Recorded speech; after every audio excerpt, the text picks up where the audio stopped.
안녕하세요. 하재소프트의 이봉석입니다. 오늘 윈도우 드라이버 연대기 46편이 되겠습니다. 우리는 지금 PNP, IRP 후처리와 선처리에 대한 그런 여러 가지를 배우고 있는데요. 이번 시간부터는 이제 선처리, 후처리하는 방식이 아니고 이제 구체적으로 그 IRP 파라미터에 대해서 한번 배워보는 시간을 가져보도록 하겠습니다.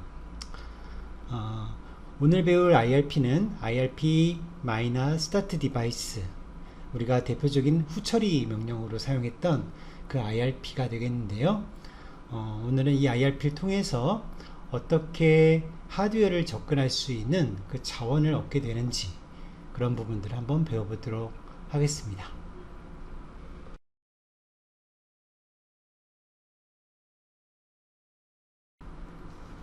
자, 일단 오늘 46편 버스와 자원이라는 제목으로 공부를 하겠는데요. IRP 메이저 PNP 명령어 중에서 대표적인 후처리 명령어인 IRP start device라는 명령어의 가장 중요한 역할은 무엇이냐면, 결국 버스를 구동하겠다라는 취지에서 내려오는 명령이기 때문에 디바이스 스택을 구성하고 있는 각각의 드라이버들은 이 명령어에 상당히 민감하게 반응을 해야 합니다.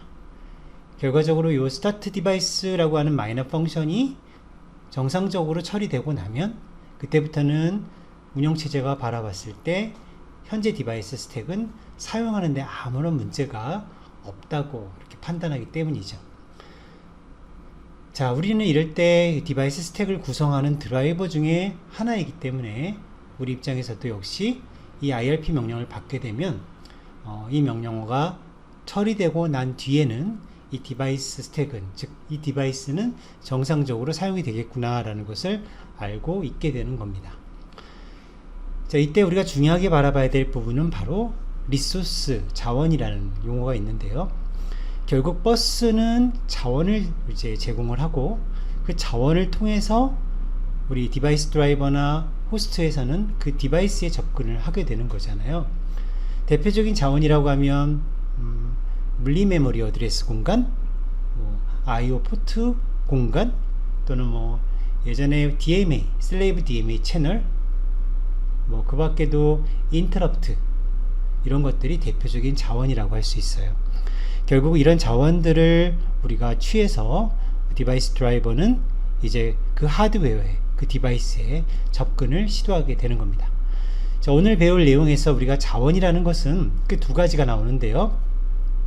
원시 자원, 그러니까 로우 자원이라고 하자면 로우 리소스라고 표현할 수 있겠죠. 로우 리소스에 해당하는 부분과 그 다음에 번역된 자원, 트랜슬레이티드 리소스, 이렇게 두 가지로 여러분들이 보시게 되겠습니다. 자, 일단 로우 리소스와 트랜슬레이트 리소스 두 가지에 대해서 간단하게 살펴보고 넘어가도록 하겠습니다. 자, 그림을 보시면 오른쪽에 CPU가 있어요. 왼쪽에는 임의의 하드웨어가 있습니다. 자, 이것을 저희는 그냥 임의의 디바이스다 라고 가정을 한번 해보죠. 자, 이 디바이스가 실제 CPU와 연결되는 과정 중에는 그림처럼 브릿지 또는 호스트 컨트롤러, 여러가지 용어로 불려질 수 있겠지만, 어떤 버스를 호스트에 연결, 버스를 CPU에 연결하기 위해서 사용하는 이런 컨트롤러가 하나 있을 거예요. 자, 결국은 새로운 버스를 CPU에 소개하는 그런 브릿지가 있을 수 있고, 그 밖에 또 IO APIC라고 해서 인터럽트를 받아들이는 용도로 쓰이는 그런 컨트롤러가 있을 겁니다. 이와 같은 하드웨어 컨트롤러를 기준으로 왼쪽과 오른쪽에 리소스를 우리는 로우 리소스, 그리고 트랜슬레이트 리소스, 이렇게 부를 수 있을 것 같아요. 결국은 CPU에서는 이 하드웨어에 접근하기 위해서는 트랜슬레이트 된 리소스, 번역된 리소스라고 하는 개념으로 얻어진 자원을 접근을 하게 되는 거고, 그럼 이런 자원들은 이 브릿지를 통해서 들어갈 때 이제 로우 리소스, 결국은 하드웨어 입장에서는 내가 이런 자원으로 접근하겠다라고 하는 행동이 들어올 때 거기에 대해 반응을 하게 됩니다. 그래서 우리는 이것을 로우 리소스라고 합니다. 자, 개념이 좀 어렵죠. 조금 더 쉽게 설명을 한번 해보자면 어떤 주소가 있다고 쳐보세요. 메모리 주소가 있는데 그 주소를 통해서 CPU가 하드웨어에 어떤 데이터를 접근하겠다. 이제 결국 CPU에서 이 하드웨어에 접근하겠다 라고 하면 주소라고 하는 개념을 쓰게 되는 거고, CPU 관점에서는 트랜슬레이트 된 주소를 쓰는 거고, 그리고 하드웨어 입장에서는 이 버스에서 사용되는 주소는 바로 로우 리소스가 된다는 겁니다. 네, 구태여 우리 소프트웨어 관점에서는 소프트웨어, 즉 디바이스 드라이버에서 하드웨어를 접근하는 용도로 볼 때는 로우 리소스는 사실상 필요가 없어요. 트랜슬레이트 리소스를 가지고 접근을 하니까. 그러나 가끔 하드웨어 자체를 프로그래밍 할 필요가 있습니다. 예를 들자면 이 버스에 붙어 있는 이 하드웨어가 자신이 어떠한 주소로 접근되겠다라고 미리 프로그래밍이 돼야 될 부분이 있어요. 그렇다면 그럴 때는 로우 리소스를 쓰시는 겁니다. 결국 대부분은 트랜슬레이트 리소스를 쓰기 때문에 개념적으로만 여러분들이 알고 있으면 될 것 같아요. 자, 이와 같은 리소스를 가지고 결국 디바이스 드라이버는 하나의 코드잖아요. 프로그램 코드이기 때문에 CPU를 통해서 하드웨어에 접근하게 되는 거고, 그래서 결국 트랜슬레이트 리소스가 가장 중요한 자원이다 라는 것을 알 수가 있습니다. 자, 버스가 여러 가지가 있죠. 사실은 여러 가지 버스가 있어요. USB 버스, PCI 버스, PCI 익스프레스 버스, ACPI 버스. ACPI 버스라고 하면 통상적으로 GPIO나 I2S, I2C와 같은 그런 류의 버스들도 여기 포함이 된다고 할 수 있습니다. 자, 이와 같은 버스들이 결국은 트랜슬레이트 된 리소스를 통해서 접근하기를 원하게 되는데, 이때 PCI 익스프레스나 또는 ACPI 버스와 같은 경우는 흔히 우리가 많이 보던 리소스가 되죠. 우리가 결국은 이와 같은 리소스 형식으로 접근을 하게 되는데, 특히 ACPI 버스 같은 경우에는 커넥션 ID라고 하는, 우리가 나중에 좀 어려운 개념이지만 리소스 허브라고 하는 게 있어요. 리소스 허브에 접근하기 위한 인덱스로서 커넥션 ID라고 하는 것을 통해서 접근을 시도하게 됩니다. 그 밖에 USB 버스는 직접적으로 여러분들이 IO를 한다고 하기보다 파이프라고 하는 걸 통해서 접근을 하게 되는데, 그 파이프는 결국 URB라고 하는 구조체를 이용해서 버스하고 통신을 하게 됩니다. 그래서 USB 버스 같은 경우는 리소스라고 하자면 사실 파이프가 아닌가 싶습니다. 그 밖에 PC 익스프레스나 ACPI나 이런 데서는 이와 같은 리소스들이 사용이 될 수 있다는 거죠. 자, 이때 특히 IRQ나 IO 포트, 메모리, 그리고 커넥션 아이디와 같은 이런 리소스들은 IRP 안에 파라미터 형식으로 전달이 됩니다. 그 IRP는 바로 PMP IRP가 되는데요. 이 메이저 PMP IRP의 마이너 펑션으로서 마이너 스타트 디바이스라고 하는 우리 후처리, 대표적인 후처리 명령어, 이 명령어가 전달될 때 파라미터를 통해서 리소스의 정보가 전달이 되는 거예요. 그래서 이 그림을 보시면 parameters.startDevice.allocated resources translated라고 하는 이런 포인터 변수가 리소스 구조체를 이제 가리키게 되고, 그 리소스를 통해서 디바이스 스택을 구성하는 드라이버들은 자원의 정보를 확인할 수 있게 되는 겁니다. 자, 이 그림을 보시면 우리 이 앞에서 배웠던 후처리 기억나시죠? 우리 후처리 명령을 처리하는 과정을 다시 한번 보고 계시는데요. 실제 후처리하는 방식은 일단 생략을 하고 이 그림에서 보자면 결국 1번, 자, PMP 관리자가 IRP를 디바이스 드라이버에게 보냈습니다. 자, 우리가 작성한 드라이버가 바로 이 드라이버라고 가정을 했을 때 첫 번째 레벨의 드라이버라면 PMP 관리자가 요 IRP-start device가 담겨져 있는 IRP를 전달을 했습니다. 이때 자원의 정보가 같이 전달이 돼요. 그런데 이 자원의 정보가 전달이 됐다고 하더라도 이 자원을 직접 사용하는 것은 안 됩니다. 왜냐하면 후처리이기 때문이죠. 후처리. 그래서 이 IRP를 받은 이 first 레벨의 드라이버는 다음 레벨, 세컨드 레벨 드라이버에게 그대로 IRP를 보내게 되고, 이것에 대한 후처리 결과를 확인을 해서 성공적으로 버스가 또는 하위 필터가 이 IRP를 성공적으로 다루겠다라는 응답을 한다면 그제서야 비로소 리소스를 사용할 수 있는 겁니다. 자, 그래서 제가 후처리를 말씀드렸던 거예요. 결국 이 IRP가 후처리로 처리가 되기 때문에 여러분들 디바이스 드라이버가 이 IRP를 먼저 다음 계층으로 보내게 되면 궁극적으로는 이 IRP는 최아래, 가장 아래쪽에 PDO를 만들어서 관리하는 버스 드라이버에게까지 전달이 될 거예요. 그래서 버스 드라이버에서 이 명령어에 대해서 성공적으로 반응을 보였다는 것은 결국 버스도 이제 이 하드웨어를 접근하는 것을 허락하겠다라는 의도가 되기 때문에 그것을 확인한 다음에 비로소 여러분들은 후처리로 이렇게 자원을 접근할 수 있게 되는 겁니다. 자, MSDN에서 설명하는 원문의 내용인데요. 영어로 쭉 적혀 있어서 좀 복잡해 보이지만 간단한 부분만 제가 살펴보겠습니다. 자, IRP-start device라고 하는 이 명령어는 PMP 명령이죠. 그리고 메이저 펑션은 메이저 명령은 IRP 메이저 PMP다 라고 설명하고 있습니다. 자, 이 명령어가 언제 전달된다라는 것에 대한 이제 대략적인 설명인데요. 이 부분은 제가 미리 말씀을 다 드렸기 때문에 그냥 간단하게 넘어가셔도 되고, 아래쪽에 입력 파라미터를 보겠습니다. 입력 파라미터에 보니까 요 네모난 박스가 보이죠? 여기 보니까 parameters.startDevice.allocated resources translated라고 하는 이와 같은 포인터 변수가 CM resource list라는 그런 구조체 형식으로 되어 있는 메모리를 가리키고 있다, 이런 설명을 하고 있죠. 결국 이곳에는 여러 가지 정보, 메모리라든지 또는 IO 어드레스에 대한 정보, 또 인터럽트에 대한 정보, 그리고 커넥션 아이디에 대한 정보, 이런 것들이 이곳에 담겨져 있다라고 볼 수 있습니다.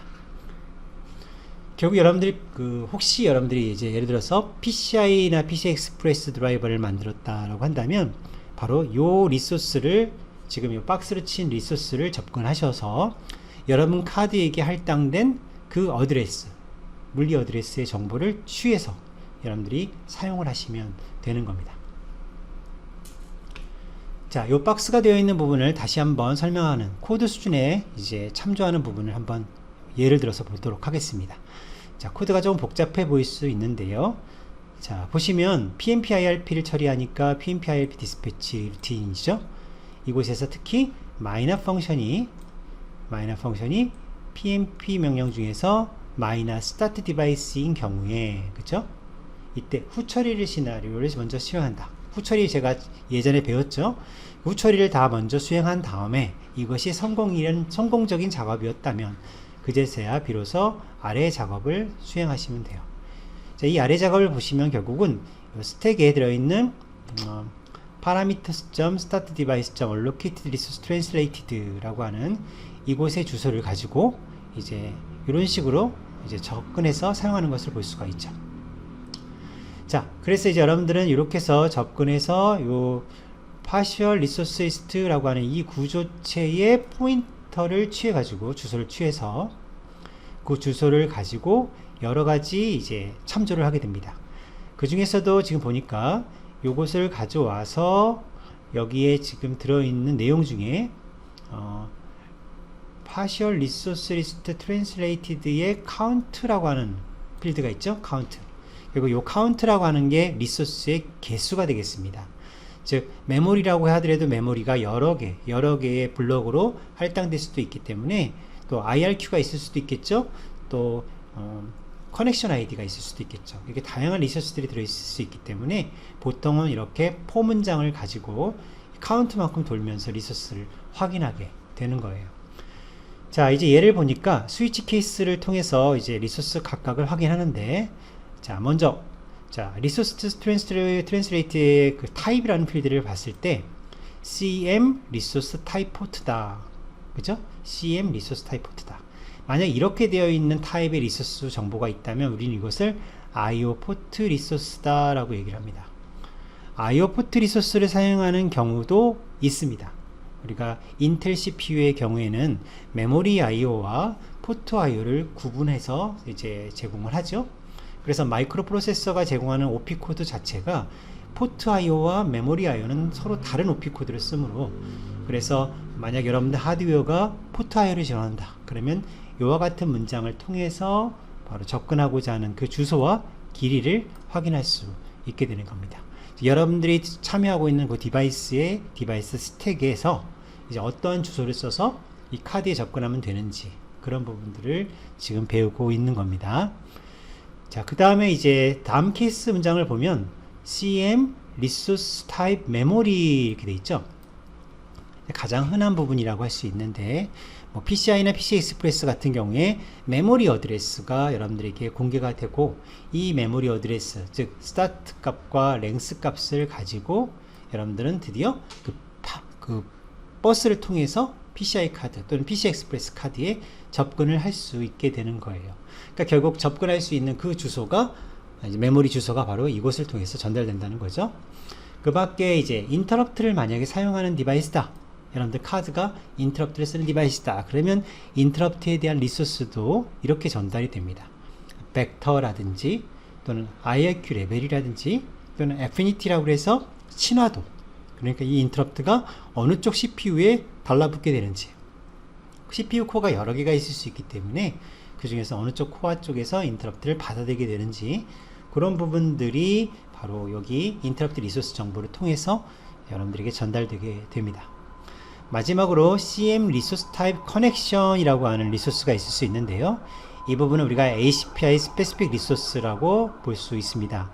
ACPI Specific Resource는 GPIO 또는 시리얼이라고 하는 거에는 또 I2C, SPIO, UART 이런 것들이 들어갈 수 있는데 이와 같은 ACPI 리소스를 접근하는 경우에는 여러분들에게 이렇게 커넥션이라고 하는 리소스 타입이 전달이 되고 이때 특히 중요하게 볼 건 바로 이 커넥션 아이디 바로 여기 보시는 커넥션 아이디의 하이 파트와 로우 파트 이 두 부분을 가지고 우리 리소스 허브를 찾게 되는 겁니다. 자, 이런 설명은 특히나 좀 어려운 내용이 되겠습니다. 제가 여러분들하고 지금 강의를 하기에는 다소 좀 까다로운 부분이라고 할 수 있기 때문에 지금은 일단 스킵하도록 하겠습니다. 그래서 이 커넥션 리소스 같은 경우도 있다라는 것만 여러분들이 그냥 참고로 알고 계시면 될 것 같아요. 자, 그렇다면 이제 우리가 드라이버를 작성하는 입장에서 대표적으로 메모리와 그리고 인터럽트 리소스를 사용할 때 어떤 함수를 통해서 사용하는지를 한번 보도록 하겠습니다. 자, 이 그림은 여러분들 PCI 카드나 또는 PCExpress 카드가 있다고 가정을 해보는 겁니다. 자, 왼쪽에 보면 여러 가지 하드웨어 카드가 있고 또 실제 램이 존재하는 그런 형태라고 했을 때 얘네들은 물리 메모리 주소 공간에 존재를 하게 되죠. 여러분들 물리 메모리 주소 공간은 64비트 x64에서는 최대 1TB라는 거 잘 아시죠? 1TB의 공간을 가질 수가 있습니다. 자, 이 1TB의 공간이 실제 접근이 이루어지기 위해서는 여기 보시는 것처럼 PT라고 하는 페이지 테이블 엔트리가 반드시 사용이 되는데 이 페이지 테이블 엔트리는 결국은 가상 메모리 주소 공간과 1:1 매칭이 됩니다. 그러다 보니까 가상 메모리 주소 공간, 즉 16TB의 이 공간이 유저 공간 8TB, 커널 공간 8TB 이렇게 토탈 16TB의 공간이 각각 PT에 의해서 적당한 물리 메모리 주소 공간으로 변환되는 거죠. 그러니까 이제 만약에 저희가 이 박스가 되어 있는 이 하드웨어를 접근하고 싶다. 그런데 이 하드웨어에 메모리 자원을 접근하고 싶다. 자, 만약에 그렇다면 결국 여기에 접근할 수 있는 그런 PT가 있어야 됩니다. 그렇죠? 그래서 여기를 접근할 수 있게 프로그래밍된 PT가 만약에 이렇게 두 개가 있을 수 있다라는 얘기예요. 1번과 2번. 자, 1번과 2번이 둘 다 이 하드웨어를 똑같이 가리키고 있다. 우리는 이렇게 우리가 이런 상황을 다른 말로 매핑이 되어 있다 이렇게 설명할 수도 있어요. 매핑이 되어 있다. 즉 두 공간이 한 공간을 가리키도록 매핑이 되어 있다. 자, 이렇게 되어 있는 상황은 어떤 상황이냐면 바로 오른쪽의 그림을 보니까 이 오른쪽에 유저 공간과 그리고 커널 공간이 나눠져 있죠. 자, 유저 공간에서도 지금 하드웨어를 접근하기 위한 가상 주소라고 하는 영역이 있고 커널 공간에서도 이 하드웨어를 접근하기 위한 가상 주소라는 공간이 있습니다. 즉 이 두 공간이 가리키는 이 공간과 관련된 PT가 바로 1번과 2번인데요. 이 둘 다 하드웨어를 이렇게 가리키고 있을 수 있다라는 거예요. 그래서 결국 이렇게 가리키기 때문에 어플리케이션 개발자들은 필요하다면 이곳을 접근해서 즉 어플리케이션 개발자들은 여기를 접근해서 하드웨어에 접근하는 거고 디바이스 드라이버 개발자들은 여기를 접근해서 똑같은 하드웨어에 접근하게 되는 거죠. 그러니까 이런 식으로 접근해서 우리가 PCI나 PCI 익스프레스와 같은 카드를 이제 접근해서 메모리를 읽는다든지 레지스터를 읽는다든지 그런 행동들을 여러분들이 하실 수가 있는 겁니다. 자, 그러면 이제 여러분들 1번이나 2번과 같은 이런 정보들을 어떻게 준비해야 될까, 어떻게 만들어야 될까, 이것을 여러분들이 배우셔야 되잖아요. 자, 1번, 즉 어플리케이션 공간에서, 유저 공간에서 하드웨어를 접근하는 가상 주소를 준비하는 방법은 다소 지금은 어렵기 때문에 이 부분도 역시 오늘은 스킵하도록 하겠습니다. 자, 대신 커널 공간, 즉 디바이스 드라이버 공간에서 어떻게 이 2번 PT를 준비할 수 있느냐, 이 부분만 말씀을 드리도록 하겠습니다. 자, 디바이스 드라이버에서 사용하는 대표적인 함수가 바로 이 함수입니다. map.io space라는 함수예요. map.io space는 메모리 매니저가 제공하는 함수이고, 이 함수의 파라미터를 적당하게 넣으시면 그 리턴 값으로 무엇이 리턴된다? 바로 가상 주소가 리턴됩니다. 이 가상 주소라는 것은 결국 여기에 대한 주소가 되겠죠. 그렇죠? 자, 가상 주소가 리턴된다는 것은 결국 그 가상 주소에 대응이 되는 PT가 만들어져 있다라는 얘기입니다. 이렇게 결과적으로 이 가상 주소가 이제 만들어지기 위해서, 제공되기 위해서 여러분들이 파라미터로 넣게 되는 피지컬 어드레스와 넘버 오브 바이트라고 하는 게 있는데요. 이 두 가지는 결과적으로 이 하드웨어를 접근하기 위한 물리 주소가 되는 거죠. 그래서 물리 메모리 주소 공간과 크기에 대한 정보를 넣으시면 거기에 맞춰서 이 함수는 새로운 가상 어드레스를 만들어 주게 되고, 그 가상 어드레스가 만들어졌다는 얘기는 거기에 대응되는 PT가 준비되어 있다라는 얘기가 되는 겁니다. 자, 그래서 디바이스 드라이버는 irp-start device라는 명령어를 받았을 때 이것을 후처리로 처리한 뒤, 즉 후처리로 아래쪽으로 보내서 응답이 성공으로 올라오게 되면 그 뒤에 이제 리소스를 확인해 가지고 이 리소스가 만약에 메모리 주소 공간이다 라고 한다면 반드시 이 함수를 써서 바로 map.io space라는 함수를 써 가지고 이곳을 접근할 수 있는 가상 어드레스를 준비하는 겁니다. 아셨죠? 유저 어드레스, 유저 공간에서 접근할 수 있는 주소가 리턴되는 것은 절대로 아닙니다. 그러니까 이 주소를 만약에 사용자가 직접 쓴다, 불가능합니다. 왜냐하면 유저 공간에 있는 특권은 커널 공간의 메모리를 접근할 수 없기 때문이죠. 즉 여기서 만약에 여기를 접근한다, 이렇게 접근한다, 절대로 안 됩니다. 폴트가 일어나죠. 이것은 안 되죠. 그러니까 어플리케이션이 접근할 수 있는 공간은 어플리케이션 공간 안에 이렇게 가상 주소가 만들어져야 돼요. 이 부분은 다소 좀 어렵기 때문에 이번 시간에는 좀 스킵하도록 하겠습니다. 자, 그 다음에 우리가 인터럽트 자원에 대해서는 어떻게 쓸까 생각해 보도록 하죠. 자, 이 그림을 보시면 왼쪽에 여러 카드가 있죠. 그 중에서 우리가 관심을 가지는 이 PCI 카드가 있다고 가정해 봅시다. 자, 이 카드가 인터럽트를 발생시켰습니다. 우리는 IRQ라고 하는데요. 그 IRQ가 발생하면 IOAPIC라는 녀석과 Local APIC라는 녀석의 도움을 받아서 최종적으로 인터럽트 벡터가 CPU로 전달이 됩니다. 자, CPU는 이 인터럽트 벡터에 대한 요청을 받았을 때 결국 그 인터럽트를 처리할 수 있는 핸들러를 호출하게 되겠죠.